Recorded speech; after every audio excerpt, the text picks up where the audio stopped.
Auzubillahi Bismillahirrahmanirrahim. Salawatullahi wa barakatuhu wa anbiyahi wa rusuli wa khawanati arsi wa jami khalqi ala sayyidina wa nabiyyina wa habibina wa syafiina maulana Muhammad sallallahu alaihi wasallam wa alihi wassalam wa rahmatullahi wa barakatuh. Assalamualaikum warahmatullahi wabarakatuh. Salam jumpa lagi seluruh sobat jati diri dimanapun berada. Semoga selalu di dalam naungan rahman dan rahimnya Allah subhanahu wa ta'ala. Amin. Jumpa lagi dengan kami ya dari channel Jati Diri, di mana episode kemarin itu kita sudah berbicara tentang yang namanya Shiratal Mustaqim ya, jembatan tempat kita nanti meniti dari alam mahsyar menuju ke alam surganya Allah Ta'ala ya, di mana diumpamakan Shiratal Mustaqim itu seperti sehelai rambut dibelah 7, sangat begitu tipis, nyaris tak terlihat. Dia mempunyai ketajaman yang melebihi 1000 pedang. Ini perumpamaan kalimat ya, perumpamaan kata yang bisa kita tafsirkan bahwa itulah yang namanya kebenaran. Kebenaran itu demikian. Dia seperti sehelai rambut dibelah 7, samar, tak terlihat tapi ada, dan tajamnya kebenaran itu melebihi 1000 pedang. Karena demikianlah konsep kebenaran itu disusun atau terikat oleh konsep sebab akibat. Mutlak hukumnya, absolut. Kebenaran tidak bisa dipaksakan, tapi dia sifat memaksa karena dia ada di koridor sebab akibat. Segala sesuatu yang ada sebab pasti ada akibat. Itu yang dimaksud dengan lebih tajam dari 1000 pedang. Kalau ditafsirkan dengan seperti selai rambut dibelah 7, karena setiap orang itu mempunyai versi kebenarannya masing-masing. Dan kehidupan ini digerakkan atas dasar konsep al-haq, kebenaran. Kebenaran itulah yang membuat manusia bergerak di alam ini, terjadinya kehidupan. Nah, kalau tidak adanya kebenaran, tidak ada kehidupan. Itu yang membuat gerak. Nah, di sini Allah turunkan agama itu, khususnya agama Islam, itu memperjelas yang dibilang selai rambut dibelah 7 itu. Diperlihatkan sama Allah yang kebenaran sebenarnya, yang harus jadi panduan kita di dalam melaksanakan kehidupan. Nah, di sini yang kita akan coba, yang kemarin saya sudah bahas itu ya, tentang yang namanya Shiratal Mustaqim. Demikian. Jadi kalau untuk panduan kita di dalam berjalan menggunakan dalam al-haq itu ada 3 komponen ya. Di sini yang pertama saya sudah jelaskan kemarin tentang rukun tauhid. Rukun tauhid ini berbicara tentang wadah. Ini wadah ya. Ini wadah atau diri. Ini pertama.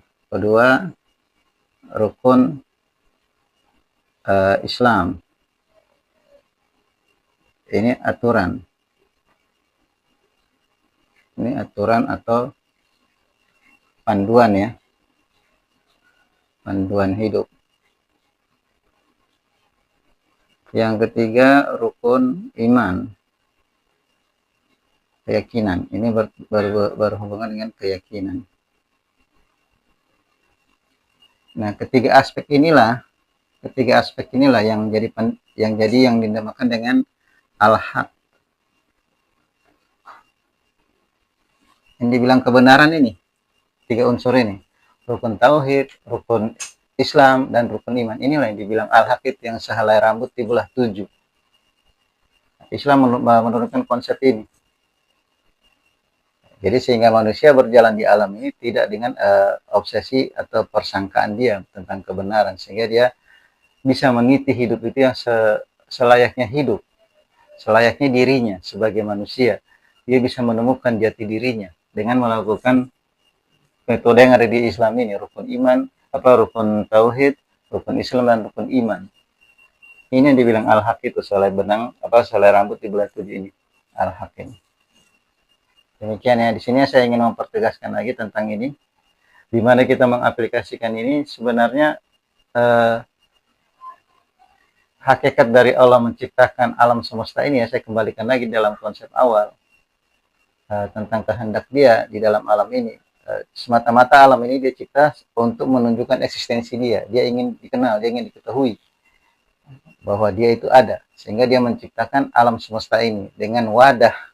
Kalau di alam semesta ini kita bisa lihat dengan wadah atau konsep Nur Muhammad. Kalau di dalam kita dengan wadah diri ini, manusia. Di dalam dia mentasbihkan afal itu, dia menggunakan kudrahnya, kudrah dan iradahnya. Kudrah itu adalah kekuasaan dia, keesaan dia ya, sehingga menunjukkan kudrah itu di dalam bentuk alam semesta ini dalam bentuk Nur Muhammad. Afalnya, apa namanya, iradahnya juga dalam bentuk Nur Muhammad. Kalau dalam diri bisa kita lihat, diri ini sendiri adalah panturan atau bias burhan dari cahaya yang namanya Nur Muhammad ini, sehingga jadi diri kita. Nah, di dalam diri ini kita mencari bentuk itu, diri kita dijadikan sebagai media Allah Ta'ala dalam mentasbihkan afal dia. Dia menghembuskan kudrah itu dalam bentuk akal, dalam bentuk roh, dalam bentuk roh. Itulah kudrahnya dia. Sedangkan di dalam afal dia ini batang tubuh yang kita pakai. Jadi kalau kita melihat Nur Muhammad sejatinya, ini bentuk diri ini. Kita ingin melihat secara utuh ya. Karena memang sejatinya kita dari sini, dari Nur Muhammad. Sudah saya petakan berkali-kali pembuktian apa benar kita dari unsur Nur Muhammad. Saya sudah buktikan dari bentuk tubuh ini sendiri. Nah, kita tersusun dari itu. Nah, di sini kudrahnya Allah Ta'ala itu yang dihembuskan adalah roh. Di dalam roh itu ada akal dan nafs. Ya, jadi saya ulangi lagi. Kudrah Allah itu ya, dihembuskan kudrah. Itu berupa roh. Dalam roh itu ada akal dan nafs. Kemudian iradah, tubuh ya, batang tubuh ini. Ini konsep yang ada di sini yang ditekankan Allah Ta'ala untuk kita bisa berpegang pada tali ini. Ini tali tauhid yang Allah turunkan supaya kita mampu meniti yang namanya kebenaran itu. Karena kebenaran memang samar. Hanya gara-gara kebenaran yang sejengkal. Menurut manusia itu menggunakan kebenaran itu, definisi itu hanya urutan ini sejengkal leher ini aja. Sehingga manusia terjadi pertumpahan darah di muka bumi hanya gara-gara membela yang sejengkal ini. Nafsu dia di sini. Jadi menurut dia benar. Jadi pertumpahan, terjadi peperangan, gesekan. Nah, itulah karena kebenaran yang kebablasan ya, tidak terarah. Kalau kita meniti kebenaran yang terarah itu, inilah Shiratal Mustaqim itu. Kalau dibentangkan apa itu Shiratal Mustaqim ini? Rukun tauhid, rukun Islam, dan rukun iman. Mereka yang berpegang pada ini, mereka yang berjalan dengan konsep ini, mereka akan bisa meniti Shiratal Mustaqim dengan begitu leluasanya, tidak sempit, bahkan tidak seperti dikatakan sehelai rambut di bola 7 sangat tidak terlihat. Kita mampu menjalani semua rukun yang di sini. Inilah orang-orang yang selamat itu, yang bisa tiba di surganya Allah Ta'ala, yang dibilang selamat itu ini. Jadi jangan diandai-andaikan Shiratal Mustaqim itu kita pikirkan seperti jalan yang demikian seperti yang kita lalui. Pada hakikatnya inilah yang dimaksud dengan Shiratal Mustaqim itu, yang di belah 7 itu sangat halus. Kalau kita mampu berpegang pada tali ini, mampu berjalan di sini, kita mampu meniti yang sehelai rambut di belah 7 itu yang sangat halus itu. Yang tajamnya melebihi 1000 pedang, kita aman menjalaninya walaupun setajam pedang. Kenapa? Karena ini konsep yang Allah hadirkan di alam ini supaya kita mampu kembali ke dia. Nah, jadi ada maksud tadi ya, dia menciptakan alam ini. Tadi saya sudah jelaskan, dia ingin menterjalikan afal dia. Di sini konsep kita untuk mampu menggunakan ini ya. Jadi di sini dia menciptakan Nur Muhammad sebagai tempat dia menterjalikan afalnya, terus diri kita sebagai wadah dia menterjalikan afal ya. Afal ini ya, bukan zat. Jadi jangan salah tafsir. Perbuatan Allah, sehingga kita bisa mengenal dia secara utuh. Nah, di dalam kudrah itu sendiri ada akal dan nafs ini. Akal ini ada di tempat ketinggian, nafs ini proses perjalanan. Jadi kita menjalani perjalanan nafs atau jiwa ini itu dengan persentase umur ya, 0 sampai 10 tahun, 10-20, ini perjalanan nafs, perjalanan umur, sehingga ini yang kita diikat dengan waktu. Wal asri itu di sini. Perjalanan diri itu wal asri inna insana lafi khusr. Jadi kita ditetapkan dengan waktu, dengan jangka, dengan proses. Inilah proses hidup itu. Dalam menjalani proses ini, kita punya panduan ini. Kita berjalan di konsep ini, rukun tauhid, rukun Islam, dan rukun iman, untuk menjalani ini. Sehingga kita bisa leluasa menjalani Shiratal Mustaqim itu. perjalanan nafs ini dia harus mampu menuju sejatinya fitrah dia sebagai manusia yang ada di wilayah mutmainnah. Kenapa harus demikian? Karena ketinggian atau sejatinya manusia itu ada di wilayah aziz, di wilayah akal.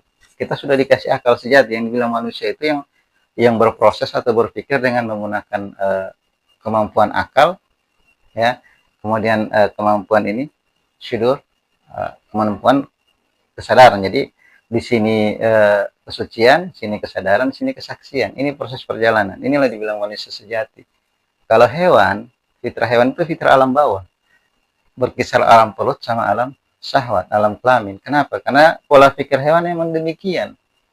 Dia hidup di alam ini hanya berpikir bagaimana dia bisa kenyang, makan sekenyang-kenyangnya, dan dia bisa menunjukkan eksistensi dia di wilayah syahwat itu sesombong-sombongnya atau sekuasa-kuasanya dia atau sebuas-buasnya dia. Itu syahwat. Jadi itu bukan wilayah kita, itu wilayah hewan alam bawah. Kita ini di alam atas, alam asis. Jadi kita berjalan di sini dengan umur amarah, lawamah, mulhimah, ini wilayah-wilayah alam bawah, wilayah syahwat ini. Kita berusaha berjalan di sini menuju yang namanya fitrah kita. Inilah tujuan hidup itu, mencari jati diri, mencari fitrah kita sebagai manusia kembali. Inilah ini rejiun, kita kembali ke fitrah sini, di mana fitrah kita itu ada di akal. Sehingga kepala itu ditaruh paling tinggi ya. Dia di sini aziz itu. Dalam akal itu ada tempat kecerdasan ya, tempat berjalannya ilmu atau yang kita definisikan kecerdasan. Dia terbagi atas 3, kecerdasan intelektual, emosional, dan spiritual. Itu harus berimbang semuanya. Dan dia juga harus bersih dari persangkaan. Itu syarat untuk memenuhi yang namanya aziz. Jati diri manusia sejatinya itu di sini, di wilayah tauhid. Bukan di wilayah hewan ini. Ini wilayah-wilayah alam berhala. Kalau kita masih di sini, ya kita dipandu oleh berhala ini. Sehingga dalam mengikuti siratal mustaqim itu dia tidak akan bisa, tidak akan melihat kebenaran karena samar. Seperti selai rambut di wilayah 7, kalau di wilayah sini nggak mampu menyaksikan kebenaran itu. Dan dia dalam hidup itu selalu berbenturan, jatuh bangun, dia menjalani kehidupan yang menurut dia benar. Dia hanya mengikuti syahwat dia amarah, lawamah, mulhimah. Konsep kebenaran orang yang ada di wilayah bawah ini, amarah, lawamah, mulhimah. Amarah ini konsep kebenaran yang 100% gelap. Tidak bisa dia melihat kebenaran di sini. Yang mutlak kebenaran dia itu ya kebenaran dirinya. Coba lihat anak kecil. Ini umur anak kecil, 0-10 tahun, umur anak-anak. Anak kecil itu, dikala dia ada mau, dia tidak pernah berpikir konsep lain. Dia tidak ada alternatif lain. Harus yang mau dia mau itu. Dia tidak bisa dikasih nasihat, dikasih dibujuk. Enggak, dia tetap dengan keinginan dia. Di 100%. Ini ortodoks. Gelap dia. Dalam kebenaran dia tahu cuma maunya dia, syahwatnya dia. Kemudian dia di lawamah, kebenaran mulai terungkap di sini, kebenaran. Sudah 50%, 50%. Tapi belum mampu dia berdiri secara utuh. Dia masih terlalu benturan, karena memang tajamnya kebenaran itu mulai di 1000 pedang. Terikat oleh sebab akibat. Dia banyak melakukan hal-hal yang sifatnya menantang. Udah Allah larang, dia lakonin. Penasaran dia kenapa dilarang. Nah, dia buktikan. Akhirnya dia ngorbanin dirinya. Terus nggak perlu dia sendiri yang terjun. Allah sudah ciptakan orang kafir, orang munafik untuk melakukan apa yang Allah larang. Itu fungsinya. Allah hadirkan mereka-mereka di sini yang berseberangan dengan tauhid. Orang-orang kafir, orang munafik. Mereka itulah dicipta Allah Ta'ala untuk melakukan apa yang Allah larang. Kalau orang Islam, orang mukmin, ya yang Allah larang dia lakukan. Jadi itu rahasianya ya. Jadi situ bukti bahwa segala sesuatu memang dari Allah. Hal-hal buruk pun itu Allah yang ciptakan semua. Cuma dia konsepkan demikian. Karena Allah sifatnya itu mendidik, mengajar, memberitahu. Jadi ada yang menentang, wah berarti Allah itu yang membuat orang buruk itu Allah. Ya pada dasarnya, pada konsepnya dia muncul konsep ini. Tapi dengan makna pembelajaran. Dan dia muncul konsep itu dengan perumpamaan. Misalnya ada orang Islam, ada orang kafir. Jadi orang kafir lah yang melakukan apa yang dia larang itu. Supaya jelas kenapa Allah larang. Itulah maksud dia menterjalikan afal dia menunjukkan ke eksistensi dia. Jadi kita memahami itu jangan memaksakan ke zatnya. Kita lihat apa yang dia cetuskan di alam ini. Kenapa itu dilarang? Kenapa itu diperintah? Semua itu ada dasar pembelajaran, ada ilmu sih. Ilmu itulah yang menjelaskan hakikat wajah Allah Ta'ala itu. Dia yang menunjukkan afal dia di alam. Demikian. Nah, jadi orang-orang kafir itu memang sejatinya mereka sebagai kelinci percobaan ya kalau tanda kutip di alam ini. Mereka yang berani melakukan apa yang Allah larang. Nah, di sini. Jadi yang di lawama ini masih suka berpatokan pada kehidupan orang-orang kafir. Banyak kan. Mereka terkagum-kagum dengan pola hidup orang-orang kafir, orang munafik yang benar-benar bebas di alam ini. Mereka pikir itulah kebenaran. Tanpa melihat akibat yang mereka lakukan. Padahal banyak orang kafir itu kelihatan di luarnya bagus, senang, dalam batinnya itu hancur lebur. Kita buktikan kasus-kasus bunuh diri, tingkat kasus bunuh diri di lingkungan orang-orang kafir munafik itu banyak sekali. Karena lemah, jiwanya lemah, rentan, berhadapan dengan ujian hidup. Mereka hanya mencari pelarian hidup, bukan mencari jawaban hidup. Pelarian hidup dengan sifat-sifat materi, dengan kebebasan hidup, free sex. Itu bukan solusi hidup, itu pelarian hidup. Yang jenjang lawamah ini menjadi patokan, dipikir wah itu hebat, itu bagus. Dilihat dari casing, oke, hebat. Coba masuk ke dalam, hancur lebur jiwa mereka. Walaupun mereka dibentengi oleh istana-istana dari emas sekalipun, tumpukan duit yang gak ada serinya lagi, tetap di batin mereka itu. Coba lihat aja kehidupan mereka. Konsepnya amburadul, kawin seenaknya, berhubungan dulu sekian lama baru kawin. Ya kalau jadi kawin, kalau enggak anak udah banyak baru mau dikawinin. Ya kalau kasihan mereka, konsep jauh.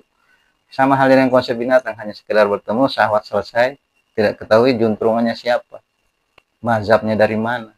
Islam kan jelas. Jadi mempertahankan fitrah manusia itu, yang jelas turunannya itu ya, itu karena konsep kebenaran ini. Kalau di lawama itu dia selalu terpengaruh. Kadang dia connect dalam dirinya.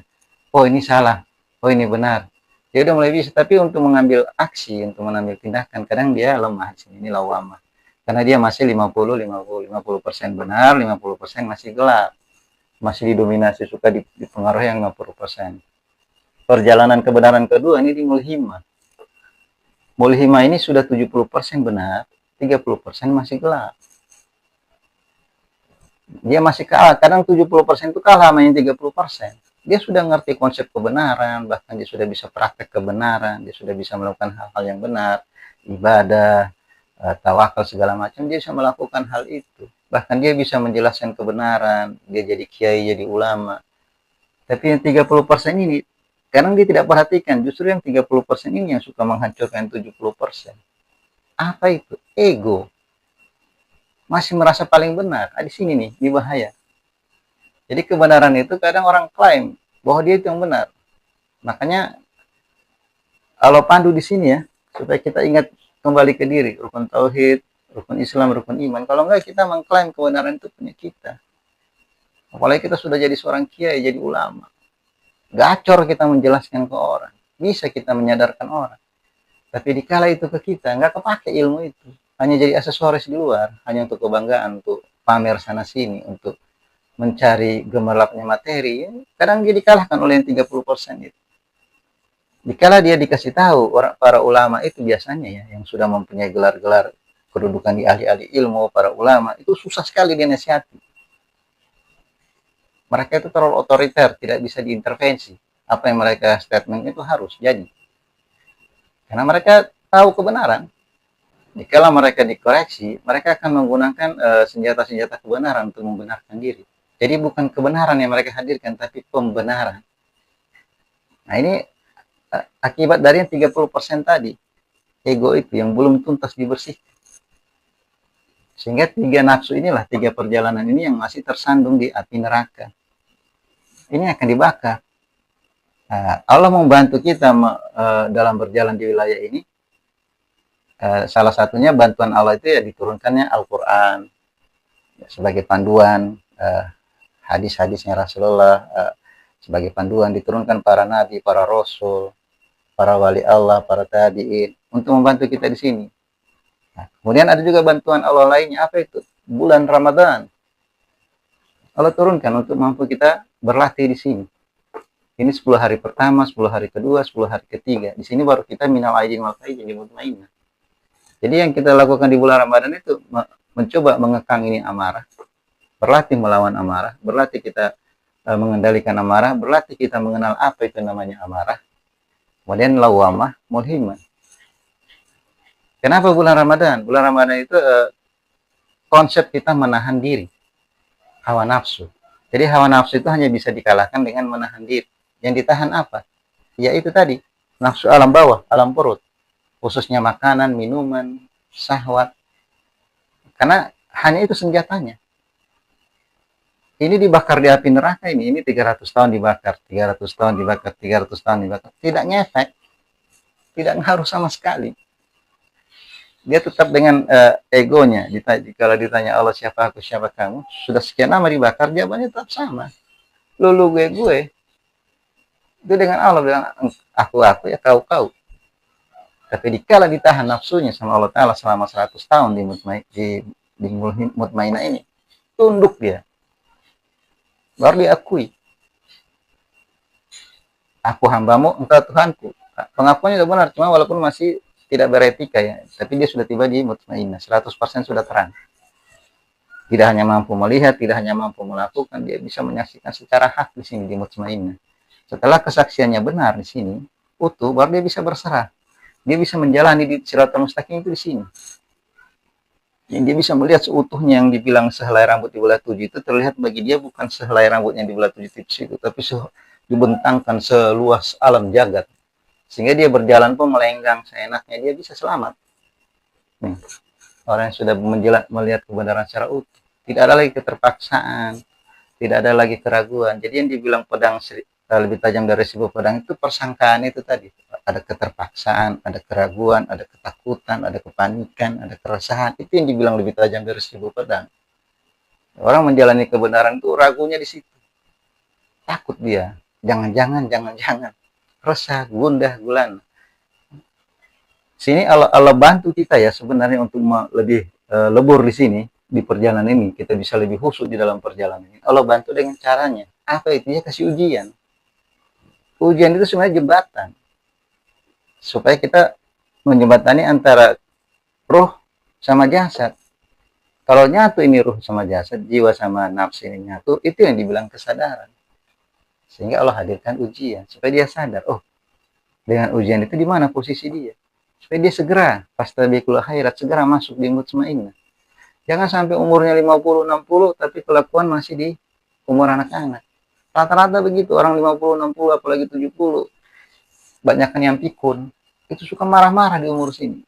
Dia terbelenggu dengan masa lalu dia. Dia tidak bisa keluar dari obsesi masa jaya dulu dia. Masih dipengaruhi sampai habis umur menjemput. Hanya wilayah alam bawah aja dia berputar. Dia nggak mampu keluar, dia nggak mampu naik ke fitrah dia sebagai manusia. Sehingga dia dibakarlah di api neraka. Mengalami siksa kubur. Karena dia tidak mengerti proses ini. Dia hidup itu hanya melakukan urut-urutan nafsu saja. Keinginan nafsu saja dia ikuti. Padahal ini adalah perjalanan itu. Dan ini tidak menghalangi aktivitas kita di dunia. Tidak harus juga siang malam di atas sejadah putar tasbih. Enggak juga. Beraktivitas. Sama. Cuma dalam pola pikir, dia berpola pikir manusia. Dia untuk mencapai tingkatan manusia, dia berlatih di sini. Amarah, lawamah, mulhimah. Nah, dengan bantuan tadi. Al-Quran, hadis, ilmu, amal. Jadi dengan ilmu dan amal itulah manusia mampu berlatih di sini. Sehingga turunlah ini yang di dalam ilmu dan amal ini, ringkasan ilmu dan amal ini. Kita lihat seperti apa ringkasan ilmu dan amal dalam Islam itu. Ini, rukun tauhid, rukun Islam, dan rukun iman. Inilah ringkasan ilmu dan amal. Yang bisa kita lihat, bisa kita buktikan, kita sajikan, bisa kita translate yang di Al-Quran itu terjemahan, kita bisa pahami dengan ini. Ini. Ya kita mampu berjalan, inilah tujuan kita diibadahkan itu. Diturunkan syariat itu. Supaya beribadah ini. Bukan untuk mencari sorga, tidak. Sorga pasti Allah kasih. Pasti. Sebesar biji jarah pun itu pasti dia hitung. Pasti dia kasih imbalannya. Itu hak Allah, bukan hak kita untuk minta surga segala macam. Dia kasih. Bahkan dia lipat gandakan pahala kita itu. Karena Allah tahu manusia itu tempatnya sering berbuat hilaf. Satu perbuatan baik, kadang dia kalikan 10, 1000. Itu Allah. Karena untuk membantu kita. Supaya jangan terpeleset di sehelai rambut di belah 7 itu. Supaya kita mampu menjalani itu, sehelai rambut di belah 7 itu tidak samar, tapi jelas seperti alam ini membentang. Tidak takut, tidak ragu. Itu yang Allah perbantukan. Jadi sekali lagi orientasi kita bukan untuk surga ya, atau untuk pahala segala macam, bukan. Itu hak Allah, bukan hak kita. Kita lakukan ini kehidupan seperti normal dengan orientasi bagaimana kita berlatih di sini. Menjalani ini amara, lawama, mulhima, dan mutmain. Supaya kita mampu menyeberangi itu sirat lebih cepat dari kilat menyambar. Ya jelas, orang kalau sudah di mutmainah dia berpikir benar itu nggak pakai lama. Karena sudah di sini kesadaran sudah hadir. Karena ini sudah tersusun seimbang, bebas dari persangkaan. Kalau ada persangkaan dia nyangkut, kesadarannya nggak akan hadir-hadir. Egonya doang yang muncul. Setelah dia bersih di sini dari persangkaan namanya suuzon, seimbang pola pikirnya, cepat sekali dia berpikir. Ini yang orang-orang ulia albab itu terbuka di sini, kesadarannya terbuka, sehingga dia mampu tiba di kesaksian. Disinilah perjalanan akhir kita di syudur itu. Disinilah asyhadu alla ilaha illallah, asyhadu anna muhammadar rasulullah. Puncak dari kesaksian, puncak dari kebenaran ada di dalam dua kalimat syahadat. Buktikan sendiri bahwa kalimat syahadat itulah yang dibilang al-haq tertinggi, puncak dari kebenaran. Konsep dari kebenaran hidup sebenarnya itu ada di dua kalimat syahadat ini. Kita membuktikan kalimat syahadat apakah dia puncak dari kebenaran, ya ini. Karena dua kalimat syahadat itu yang mampu membuktikan afal Allah di alam ini berupa Nur Muhammad. Ya. Ini kan dari dia. Asyhadu alla ilaha illallah, asyhadu anna Muhammadar rasulullah. Jadi konsep dari Allah yang dia wujudkan dalam bentuk Nur Muhammad. Itu yang dimaksud dua kalimat syahadat dalam diri kita, ya ini kudrah, iradah. Ini dua kalimat syahadat yang kita pakai. Kita berjalan dengan konsep itu. Kalau kita mampu tiba di situ, itulah perjalanan akhir, tujuan akhir dari pencarian Allah Ta'ala. Kita hanya tiba di situ, tiba di nur ini, Nur Muhammad. Jangan maksakan diri untuk tiba di zat. Allah tidak menciptakan konsep untuk ke sana. Jembatan kita hanya di wilayah ini, Nur Muhammad dan diri. Di sinilah kudrat Allah hembuskan, ruhnya dihembuskan sebagai jembatan kita untuk meniti, mengenal dia secara utuh. Nah, kecuali yang Allah kehendaki ya, kayak beliau Rasulullah itu bisa nyampe ke zatnya itu dengan izin Allah. Kalau kita umat orang umum ya, disinilah akhir dari perjalanan kita. Karena kita semua dari Nur Muhammad. Seluruh alam semesta ini tercipta karena ini. Karena Nur Muhammad. Begitu, ini berkas yang mau menjadikan alam semesta. Saya sudah uraikan pembuktian. Apa iya Nur Muhammad, apa alam semesta itu dari sini. Bahwa kita lihat aja dari apa namanya planet-planet yang di alam ini bentuknya bulat semua. Itu menunjukkan memang dari sini asalnya. Ini konsep. Segala sesuatu, awal mula segala sesuatu itu dari titik. Ya kan? Makanya di sini ada huruf ba, titik. Ini titik ini permulaan segala sesuatu. Ini ba, ini babul azam, pintu. Pintu dari segala sesuatu. Kita lihat titik ini kalau disusun, terus ditarik, disusun dengan titik, jadi suatu garis. Garis itu himpunan dari titik-titik. Susunan dari titik-titik membentuk garis. Garis dibentuk lagi menjadi huruf. Huruf dibentuk menjadi kalimat. Kalimat dibentuk menjadi konsep. Pembuktian dari Nur Muhammad. Dan apa iya Nur Muhammad ini dari Allah? Kita buktikan. Kenapa Allah menggunakan konsep ini? Konsep bulat. Di sini dia menunjukkan bahwa sejatinya dia sifatnya begini. Qadim. Dia itu tidak berawal dan tidak berakhir. Ini buktinya. Lingkaran tidak ada awal, tidak ada akhir. Ini bukti konsep dari Allah. Ini pembuktian. Sehingga kita mampu tiba di dua kalimat syahadat. Inilah hakikat dua kalimat syahadat itu. Asyhadu alla ilaha illallah, asyhadu anna Muhammadar rasulullah. Kita mampu tiba di posisi kita sini, kita kembali ke fitrah kita. Ini terbagi 4 ya. Kalau kita bagi ini konsep Nur Muhammad ada 4 sisi. Nah, kita dari sini. Setelah mampu kita masuk pintu-pintu ini, kita akan ketemu yang namanya Allah Ta'ala. Yang maksud ketemu dengan Allah Ta'ala itu apa? Pembuktian bahwa ini adalah konsep dia. Mengerti bahwa ini dia. Ketemu dengan Allah. Mengerti. Maksudnya ketemu itu mengerti. Apa sih yang dia ingin hadirkan di alam ini? Apa iya itu dia? Itu namanya ketemu, mengerti. Bukan ketemu zatnya. Nggak sanggup kita. Orang gunung aja rata kalau Allah menunjukkan dirinya. Waktu dikala Nabi Musa memaksakan untuk tajalli dengan Allah. Gunung aja ditampakkan rata. Nggak akan sanggup menampung zatnya Allah. Makanya dibentuklah konsep ini, Nur Muhammad. Disinilah kita berjalan, disinilah kita kembali. Ini bukti bahwa inilah penghabisan dari seluruh yang namanya kebenaran. Inilah al-haq, itu Nur Muhammad. Kalau kita bicara al-haq, ini Nur Muhammad. Dalam diri kita ini al-haq, diri ini al-haq. Karena dia tersusun dalam konsep kudrah dan iradah, ini al-haq. Makanya ini yang kita pertahankan, al-haq ini kebenaran. Bukan kita Tuhan ya, tapi kita menjalani afal dia, kudrah dia dalam bentuk al-haq. Sejatinya kita ketemukan bentuk ini, kita mampu memahami ini. Itu di wilayah aziz. Kalau di wilayah muktasib kita bantah itu. Kita anggap kita ini atau ngaku al-haq dia Tuhan, kafir. Bukan. Kalau masih di konsep ini, masih berpikir demikian. Tapi kalau dia ada di konsep tauhid, dia akan buktikan bahwa ini benar al-haq. Tapi bukan al-haq Allah Ta'ala zatnya, bukan. Ini kita kudrahnya. Konsep kudrahnya Allah. Jadi tolong dipersepsikan dengan benar ya. Sehingga ada wali-wali Allah dengan konsep-konsep al-haq, anal-haq, ini yang dimaksud. Al-haq dalam bentuk konsepnya Allah, bukan zatnya. Beliau mengaku al-haq, anal-haq, atau segala macam. Itu bukan mengaku Tuhan. Mengaku bahwa dirinya adalah konsep. Karena saking girangnya beliau itu sudah menemukan pembuktian bahwa benar ini konsep al-haq. Sehingga terlepas ucapan-ucapan itu yang seharusnya tidak untuk umum. Karena orang umum yang masih di wilayah amarah Allah menafsirkannya terlalu kaku. Wah ini ngaku Tuhan, ini kafir, ini musyrik. Karena diakui itu adalah konsep. Dia sudah menemukan kebenaran konsep Allah itu di dalam dirinya. Oh iya benar, ternyata aku ciptaan Allah. Buktinya aku dihadirkan dengan konsep dia, kudrah dan iradah. Itu ketemunya nanti di sini, di tauhid, di wilayah mutmainnah, radiyah, maradiyah, kamil. Inilah perjalanan sejatinya. Jadi ini hanya penekanan dari namanya kebenaran. Kebenaran itu semua mengaku benar. Makanya Allah gambarkan seperti selai rambut di belah 7. Memang demikian. Dan tajamnya lebih dari 1000 pedang. Hanya gara-gara kebenaran yang masing-masing mengaku kebenaran, sering terjadi perselisihan. Bahkan pertumpahan darah, bahkan peperangan. Penghancuran massal. Banyak. Kita lihat kasihan itu yang kejadian-kejadian saudara-saudara kita di Palestina. Korban-korban dari kebenaran-kebenaran angkara murka. Kebenaran berhala ini. Sama-sama mengklaim bahwa itu benar.